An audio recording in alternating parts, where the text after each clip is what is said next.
Hello everybody, and welcome to what happened so far, week 4 to 7 in the Eye of the Storm, a Dungeons and Dragons role-playing adventure. Okay, for those who are too lazy to watch the VODs or just simply tuned in later and they don't want to watch all the VODs, this is where you should go. Previous what happened so far was done between week 1 to 3. We're gonna go a bit into week 3 as well because the continuity is a lot better and I'll just start from scratch. So anybody watching this should mainly understand like 80% of what I'm talking about, with the references should be made to week 1 to 3. Okay, so let's start. The party, after dealing with the problems at the human outpost, they killed off every monster that was pesking the humans, and they endeavor onwards towards east to find the orc in the elf encampment, which they do, but they do not find them in a position they would like to find them. They find them in They find them in a big room, a very wide room, empty of anything but a couple of columns, a bonfire, a bonfire in the end, and huge black iron gates. They find them in front of this bonfire, the leaders in front of each other, the military leaders at least, and about 50 orcs and 50 elves armed and fully armored behind them. It is obvious that a conflict is just waiting to happen. The party, though, manages to persuade both leaders to go back to their outposts, and they try and talk to each race, being neutral kind of judge. They accept reluctantly, but the elves leave to their outpost, and the orcs leave to their outpost as well. The party splits. Besides the sorcerer, Darius Falsoul, who stays in this room, everybody else splits. One part of the party going to the elves, one part of the party going to the orcs. The ones who go to the elves would find out that the elves are led by a nymph. The problem they have with the orcs is that they accuse the orcs of kidnapping actually, the nymph's daughter. And the part of the party, I'm not saying the names because I'm not sure who went. It's many weeks ago, if I remember correctly. It's Somal and Ajax going to the orcs, Cadence, Cyrus, and James going to the elves. They find out at the orcs that the orcs are led by ogre magi's, very powerful spellcasters of the ogre race. Besides this, they don't find anything else, but the orcs accusing the elves of stealing orc children. They don't give a reason, they just say they stole orc children, which they claim have just disappeared. So they need retribution or the children back. It is obvious that the conflict is brewing. Both sides are waiting to attack, but none do yet. Now, Darius starts examining the room he is in, the big wide room with the bonfire and the huge grates. He finds out, after he casts a successful detect magic, that the bonfire is not actually a bonfire. It's magical. It's an illusion. Even emanating the warmth and the light of a bonfire, it's still an illusion.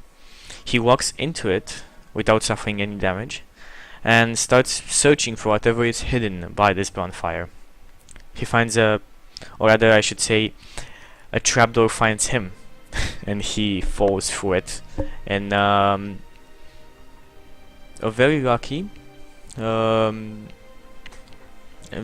way he finds the nymph's grove, where the nymphs awoken, where the elves first came in here in this underground construction. He examines this whole grove and finds a little pond.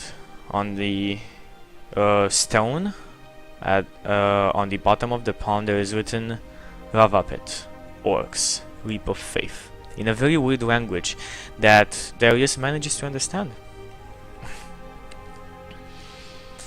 So Darius turns around and has decided what he needs to do. But before he can do anything else, a lesser demon stands in his way. Seemingly followed him inside. The lesser demon is now attacking him. But Darius, being a spellcaster and having enough strength to defeat one of these pesky creatures on his own, he does defeat it. Easily, I might add. And climbs back up, finding the goblin companion of Somal that was sent back by Somal from the orcs. Because seemingly orcs don't really like goblins that much. The party reconvenes in this room. Both Cadence, Ajax, Somal, Darius, Cyrus and James are now in the big room. And before Darius can say anything about what he has found, a pack of lesser demons that were lurking in the shadows ganks them. They defeat them, suffering minimal casualties. And Darius just starts going to the orcs and says, "Follow me." Besides James and Somal, everybody follows Darius. And they find the lava pit in front of the big black tower where the ogre mages live. They do not do anything now because they don't know what to do. And as they try to figure that out, they are surrounded by cloaked figures, which Ajax and Soma would know are the residents of the tower besides the ogre magi's. Which I need to say there are 4 of them in number: the leader and the 3 brothers. Any other cloaked figure has not shown any face to the party. These cloaked figures surround the party and they throw them inside the lava pit. The lava pit is a complete illusion. They fall face first into wet ground. Going a bit to James, James decides after searching the Nymph's Grove thoroughly to join the party at the Orcs as well. He managed to slip away from a couple of cloaked figures before they can catch him and throw him inside the lava pit as well. But as he goes out, there are far too many orcs to get away, so he does not manage to slip past. He is knocked unconscious and thrown into the lava pit as well, joining the party after the party has dealt with a couple of lesser demons that were waiting for them downstairs. Somal decides to go to the elves, where he leaves Bob, his goblin companion, in the company of the nymph, as he rests and thinks of what to do next. Mainly he is trying... what I need to see, why Somal did not go with Nick is they both tried to go to the orcs, but the orc entrance was blocked by two ogres. And they couldn't make it inside, but for James, who managed to slip past them at one point. Somal did not. So Somal returned to the elves and he left Bob with the nymph so that he can turn back and try and maybe slip past them or something. He never gets the chance though. We'll see why. The party faces the lesser demons and finds out that that is the lair of a demon. Big demon. Bao Bao. They fight this Bao Bao, suffering major wounds, but they kill him. They kill the Bao Bao without any NPC dying, which is quite amazing because they charged him almost full on. Here they find the nymph's daughter chained to the wall. They release her and the nymph tells them the story of what has been happening here. She tells them that the ogre magi leader has been controlled by the Bao Bao demon, and so the Bao Bao demon had complete control over the orcs, and the elves were puppets as well. They were controlled by a Medusa. Their goal was to get the key from each race. The orcs and the elves each possessed an orb which put together would open the great iron doors leading to the main outpost here in this underground facility. There is no other way to open the doors. After this, they go up to the surface from the lair of the Bao Bao, and they are met by the orcs. They tell the orcs what they did, present the head of the Bao Bao demon, and they are met in cheers and applause. the orcs immediately swear allegiance to these heroes. And after a party, well, Somal returns as well. They decide to go into the elves' outpost and face the Medusa. Now, to go on a tangent a bit, when Cyrus hears of the Medusa, he actually tries to face this monster alone. So after the nymph tells him about this and they return to the surface, he goes to the elven camp and tries to face the Medusa. Of course, him by himself, he has no chance. He's turned to stone. He doesn't really manage to do anything much. Somal is woken in the middle of the night by the guards of the nymph, and he's taken to the pavilion where the nymph resides.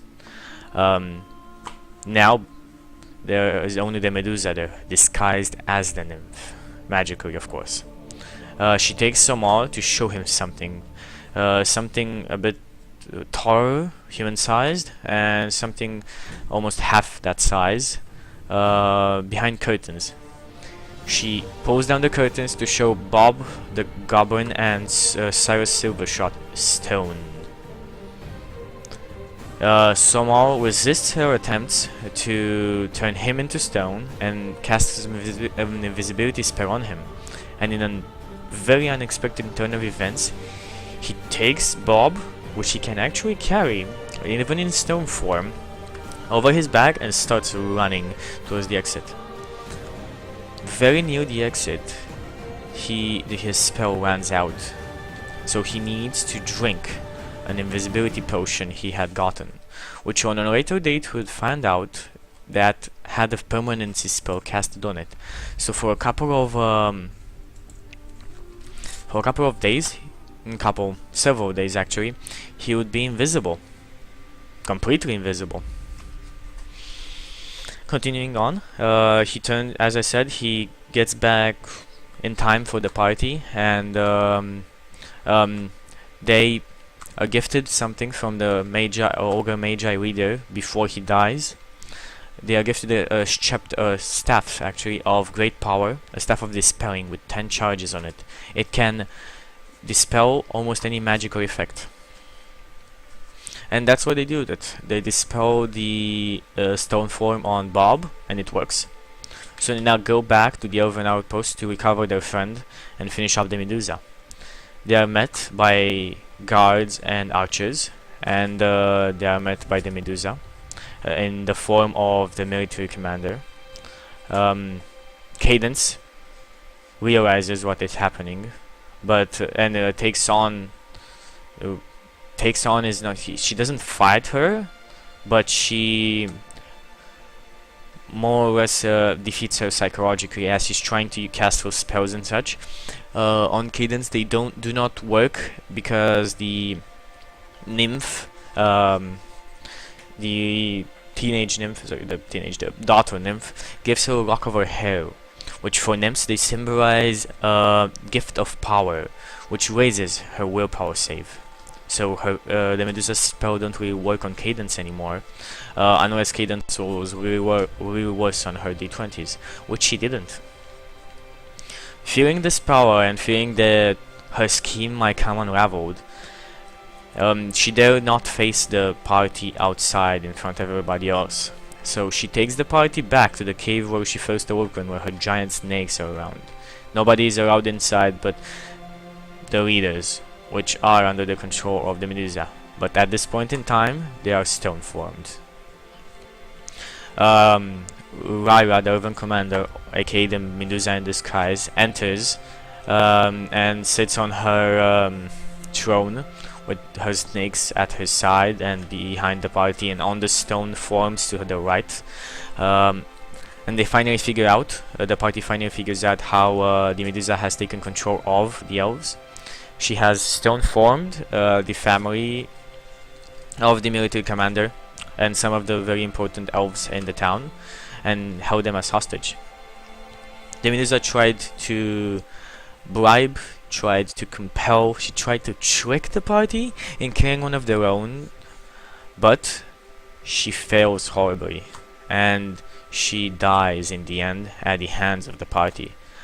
But she takes the older nymph with her, killing her, impaling her with a magical rapier. After they free the elves swear allegiance to them as well.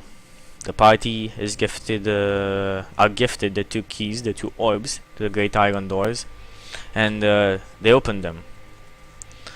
But before this, I need to mention the humans have come here as well to the great big room where the iron door is located, because Somal has sent out a secret envoy to tell them what has been happening. So they join forces, the 2 factions. The elves, the human, and the orcs are now together. A small faction of ogres as well from the orcs. And the ogre magis. They open the door and they first here, just a second, they have heard about this before, but didn't pay much attention to it. Now they need to face them. The trials. The trials are put there by an archmage to stop any evil being for trespassing from the other side here. If the capital outpost fails to defend the underground compound, these trials would stop any major evil from entering. They need to face the trials alone, the 6 of them. So they do. They walk inside and they face the trial of friendship and sacrifice. The trial of pride, of greed, of wisdom, and of courage. There are 5 trials in total. Besides the trial of friendship and sacrifice, every other trial involves only 1 person. I'm gonna very brief discussion of the trials. If you're really interested in the trials, which were very interesting and a very interesting session, go watch the VODs. The trial of friendship and sacrifice is basically one of the if 2 players enter and one is imprisoned, the other having to choose either gaining power to basically killing the other party member, or losing certain things such as gold, an ability or HP, an ability or magical item and HP, but saving his friend, which they pass. The trial of pride is a commoner comes and tries to convince one of our players to kill a monster. He never specifies that the monster is evil or the monster has done anything else evil. It just says that the monster needs to be killed because the hero is the only one who can do it. He is of great power, and continues on to kiss the hero's ass. And if his pride compels him to, if his pride is too much, he enters the room without telling the commoner he would kill him, and he would find a dragon that would tear him to shreds. But our party did not do that. They did not kill the dragon. Shadow dragon, of course. That was not an actual dragon. Basically a powerful illusion. And they passed the trial of pride as greed. The trial of pride as well. The next trial was the trial of greed. They faced with 3 things. There's power. They are offered power by a major villain in the world. They are offered gold, unlimited amount of gold, and they are offered their heart's desire. Which, if you want to know who took the trial, it was James Stone, but I will not tell you any other details. Go watch the VOD, you idiot ass. Anyway, continuing on, the next trial would be the trial of wisdom. In the trial of wisdom, the player is faced with 4 riddles. He needs to make at least 2 of them. If he does not guess 2 of them, and he fails 2 of them, if he fails a total of 2 of them, he dies. And the last is the trial of courage. A player needs to take on about 10 ogres. He doesn't need to defeat them. He needs to stall them, because he is presented a situation of a whole village behind him running away. If he would leave and run with them, the orcs would outrun them and kill everybody else, and he would fail the trial. But no, I think it was Darius Falso who took this trial, and he managed to keep the ogres at bay for enough time the villagers to escape and him to pass the trial. Another specification of the trial, there was something I was trying to tell you. There were 3 helpful things that they could do. They could sacrifice money, about 250 gold per trial, to find out the name of the trial they're gonna face, because they do not know anything of the trials. Just they see the doors with the pedestals and the hands they need to place to decide who goes on which. They could sacrifice half of their HP in order to have a hint of what the trial is about and what they should do, and they could sacrifice a magical item to find to get a helpful hand inside of the trial. Anyway, they pass these trials with unexpected brilliancy. They do not lose anybody. They do lose some things on the way, but not a PC. After this, they are now in the room of respite after the trials. This is a room where they rest, because they have taken on the trials. They need to recover their strength for the final showdown before they make it to the capital city.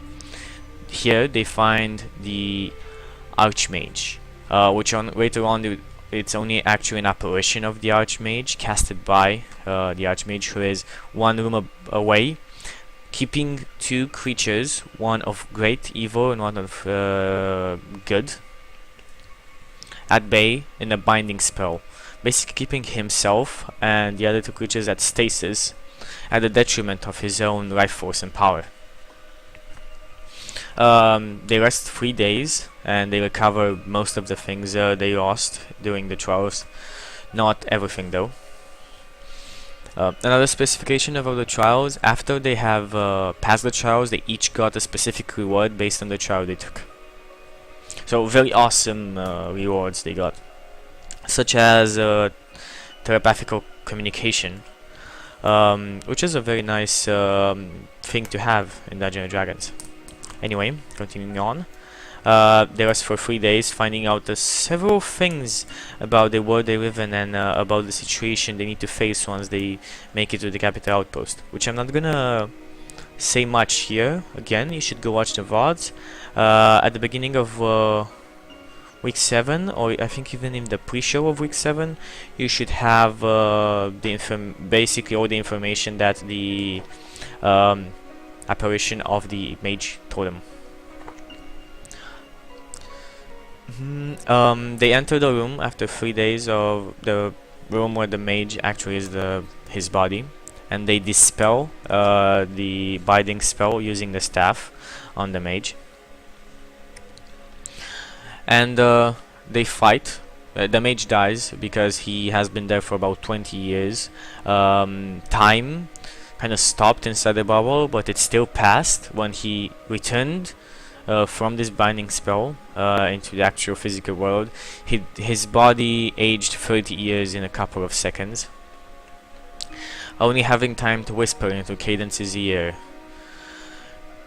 "Jacob must deal the final blow." Jacob being the Hound Archon, the creature of good they have released, and the creature of evil was a chain devil, a chiton. They fight the chiton with the help of Jacob, and at first it seems like the chiton is easily defeated. He's on the ground, prone, tripped by the halberd of Ajax Vartheim, and it seems like they got him. There's nothing he can do. But 2 rounds before he's dead, he reaches out his hand and does 2 attacks from the ground with his chains at Ajax. Criticals Ajax, and unfortunately kills Ajax Vartheim, our first PC death. Another thing I need to mention at this point in time, at week 7, Sarah Silvershot is out of the campaign. He unfortunately couldn't pray anymore due to university scheduling and such, so you would not see Cyrus anymore, and for that matter Ajax is dead as well. We held a memorial for Ajax after week 7. You should find that on YouTube as well. Anything besides that, they were transported by Jacob the Hound Archon to the in the capital city. Jacob gave them a token to call to use upon if they are ever in dire need of help. And they were taken to a tavern where they could rest. Darius went apart from the group, trying to find another spellcaster to identify the magical robes he looted from the mage's ashes, basically, because that's all that remained of the mage. And yeah, and after that, that should be it for week 4 to 7. I might have missed a couple of details. Basically, that's the story of what happened between these weeks. It has been awesome ride, and it will continue to be an awesome ride because of the amazing players we have and the amazing people that help us make this show, such as Call Me Raz, at Call Me Raz on Twitter, or simply Raz. You should know him from previous shows. He does our artwork and such.